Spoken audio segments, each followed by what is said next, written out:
भाषा की दुनिया में ना कभी-कभी सबसे छोटी चीजें ही सबसे बड़ा कमाल करती हैं।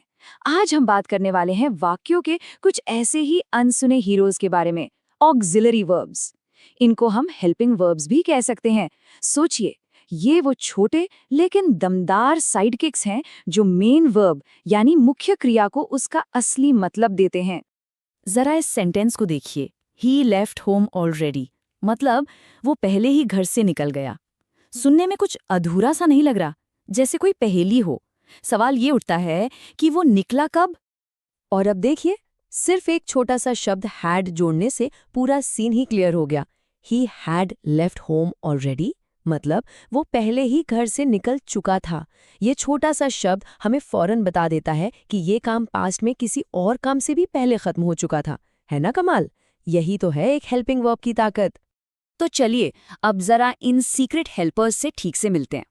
जैसा कि मैंने बताया, इन्हें सहायक क्रियाएं या हेल्पिंग वर्ब्स कहते हैं और इनका एक ही काम है, मेन वर्ब के साथ जुड़कर सेंटेंस को एक पूरा साफ साफ मतलब देना।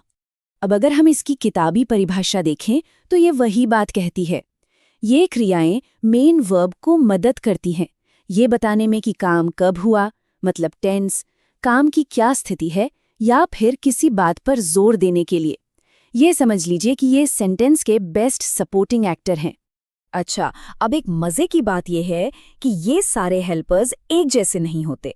हम इन्हें दो अलग अलग ग्रुप्स या कह लें कि दो परिवारों में बांट सकते हैं, और हर परिवार का अपना एक खास रोल होता है। और इन दोनों परिवारों में एक बहुत बड़ा फर्क है। एक तरफ है हमारी प्राइमरी वर्ब्स बी, डू और हैव, जो गिरगिट की तरह है, सेंटेंस के हिसाब से अपना रूप बदल लेती है। और दूसरी तरफ है मॉडल वर्ब्स, जो अपने उसूलों के पक्के हैं, ये कभी नहीं बदलते। ठीक है, तो चलो सबसे पहले बात करते हैं पहले परिवार की, यानी प्राइमरी वर्ब्स की। ये सिर्फ 3 है, लेकिन इंग्लिश ग्रामर का ज्यादातर भारी भरकम काम यही संभालती हैं। तो सबसे पहले है वर्ब बी। इसके 2 मेन काम हैं। पहला, ये दिखाना कि कोई काम लगातार चल रहा है, और दूसरा, ये बताना कि सब्जेक्ट पर कोई काम किया जा रहा है, वो खुद काम नहीं कर रहा। यहाँ एग्जाम्पल्स में देखिए, जब हम कहते हैं शी इज वॉकिंग, तो इज से पता चलता है कि चलने का काम अभी भी हो रहा है। और दूसरे वाले में हर बाइक वॉज स्टोलन, वॉज ये बता रहा है कि बाइक के साथ कुछ हुआ, बाइक ने खुद कुछ नहीं किया। अगला है हमारा मल्टी टैलेंटेड वर्ब डू। ये एक वर्ब किसी भी सेंटेंस में 3 अलग अलग रोल निभा सकता है, और इसी वजह से ये बहुत काम का है। तो पहला काम जोर देना, जैसे आई डू वॉन्ट डिनर, मतलब मुझे सच में डिनर चाहिए। दूसरा काम सवाल पूछना, जैसे डज नैटली स्टडी इटालियन।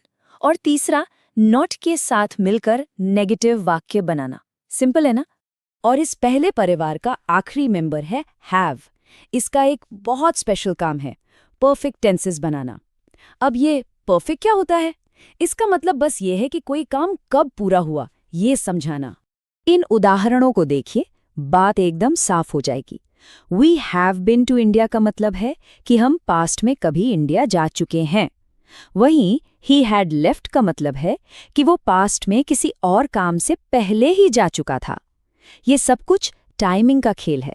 चलिए अब दूसरे परिवार की ओर बढ़ते हैं। ये हैं मॉडल वर्ब्स। ये वो वर्ब्स हैं जो किसी भी वाक्य में मतलब और मूड की अलग अलग परतें जोड़ देते हैं। और ये बात याद रखने वाली है, सब्जेक्ट कोई भी हो, ये मॉडल वर्ब्स जैसे कैन, विल या शुड हमेशा एक जैसे ही रहते हैं। ये उन्हें बहुत भरोसेमंद बनाता है। जरा देखिए कि मॉडल्स कितने अलग अलग मूड दिखाते हैं। माइट संभावना दिखाता है, कैन क्षमता, मे अनुमति देता है, और मस्ट जरूरत या मजबूरी को जाहिर करता है। ये छोटे छोटे शब्द पूरे वाक्य का फील ही बदल देते हैं। तो इन सब का मतलब क्या है? ये सब जानना क्यों जरूरी है? बात बस इतनी सी है कि ये छोटे छोटे शब्द ही हैं जो हमारे कम्युनिकेशन को साफ और सटीक बनाते हैं। यही वो सीक्रेट इंग्रेडिएंट हैं। तो कुल मिलाकर ये सिर्फ ग्रामर के नियम नहीं हैं, ये वो टूल्स हैं जिनकी मदद से हम अपने विचारों को और भी गहराई से बता पाते हैं कि कोई काम हो रहा है, हो चुका है या हो सकता है। और सोचने वाली बात ये है कि भाषा की ये सारी खूबसूरती और गहराई सिर्फ इन 2 परिवारों से आती है, प्राइमरी और मॉडल। ये हैरान करने वाली बात है कि इतने कम शब्द मिलकर कितना कुछ कह सकते हैं। तो चलिए आज इस बातचीत को इसी सवाल पर छोड़ते हैं। हमारी भाषा ऐसी बहुत सारी अदृश्य संरचनाओं से बनी है जो तय करते हैं कि हम कैसे बात करते हैं। जब हम इन पर ध्यान देते हैं तो हमें यह बेहतर समझ आता है कि हम जो कहते हैं वो आखिर वैसे ही क्यों कहते हैं। हमारे साथ आज इस विषय की गहराइयों में जाने के लिए शुक्रिया।